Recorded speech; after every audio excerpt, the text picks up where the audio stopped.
Hello guys, welcome back to my another video. আজ আমি আপনাদেরকে দেখাবো কক্সবাজারের কিছু লোকেশন ভিউ। আমি যেমন ঘুরতে পছন্দ করি, ঠিক তেমনি আমার মাও অনেক ঘুরতে পছন্দ করেন। এই জন্য মায়ের ছোট্ট ইচ্ছা পূরণের জন্য মাকে নিয়ে আসলাম কক্সবাজার সমুদ্র সৈকত ঘুরতে। এই যে ক্যামেরার সামনে যাকে দেখতে পাচ্ছেন, ইনি হচ্ছেন আমার মা। তো যেহেতু কক্সবাজার সমুদ্র সৈকতে আসছেন, উনি একটু শামাক পোড়াবেন না, সেটা কেমনে হয়? তো উনিকে এক টুকরো শামাক পোড়াচ্ছেন, পাশাপাশি আমি একটু ভিডিও করে নিলাম মাকে।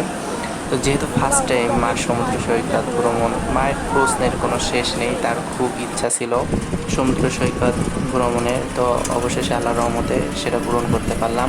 তো সমুদ্র সৈকত থেকে আমরা গেলাম একটু হিমছড়ি ঝর্ণা। রাস্তার এক পাশে যেহেতু পাহাড়, আর এক পাশে সমুদ্র সৈকতের ভিউ।